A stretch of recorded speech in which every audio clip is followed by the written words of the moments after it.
বাংলাদেশ জাতীয়তাবাদী স্বেচ্ছাসেবক দল বিগত স্বৈরাচার ফ্যাসিস্ট শেখ হাসিনা সরকারের বিরুদ্ধে সারা বাংলাদেশে রাজপথে আন্দোলন সংগ্রাম করেছে।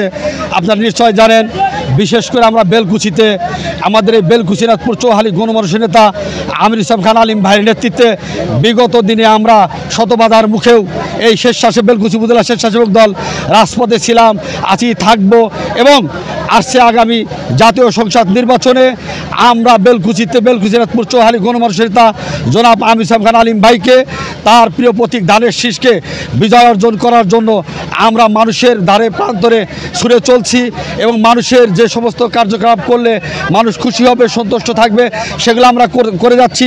এবং আপনারা ইতিমধ্যেই জানেন আমরা বৃক্ষরোপণ কর্মসূচি শুরু করে বেলকুচিতে বেশ কিছু কর্মসূচি আমরা পালন করেছি। এবং আরও কিছু জানেন, বেলকুচি উপজেলা স্বেচ্ছাসেবক দল, আমাদের এই স্বেচ্ছাসেবক দল গর্ব করার মতো কোনো চাঁদাবাজি সন্ত্রাস চাঁদাবাজির সাথে জড়িত না।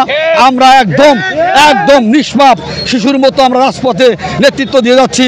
কোনো জেলায় এবং কে বলতে পারবে না বেলকুচি উপজেলা স্বেচ্ছাসেবক দল দ্বারা কোনো ব্যক্তি জনসাধারণ আক্রান্ত হয়েছে, এরকম নজিরবিহীন ঘটনা নাই।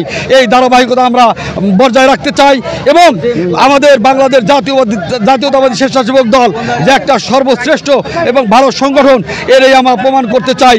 এবং আমাদের বেলকুচি নাথপুর চৌহালি গণমানুষের নেতা আমির ইসলাম খান আলিম ভাইয়ের হাতকে শক্তিশালী করে ধানের শীষকে বিজয় অর্জন করে তারেক রহমানকে আগামী দিনে রাষ্ট্রপ্রধান হিসাবে দেখতে চাই।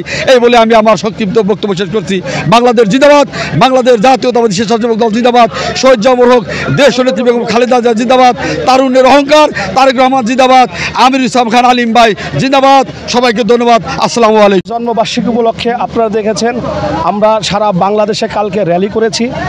আজকে স্বেচ্ছাসেবক দলের পক্ষ থেকে সারা বাংলাদেশের সকল উপজেলা, থানা, পৌরতে আমরা র্যালি করেছি এবং বিভিন্ন উপজেলা এবং থানাতে হসপিটাল, সদর হসপিটালগুলো পরিষ্কার থেকে শুরু করে বৃক্ষরোপণ কর্মসূচি এবং রাস্তাঘাট পরিষ্কার, ডাস্টবিন স্থাপন, এগুলো আমরা সারা বাংলাদেশে এই কার্যক্রমগুলো আমরা নিয়েছি। এছাড়াও স্বেচ্ছার রক্তদান কর্মসূচি আমাদের চলছে।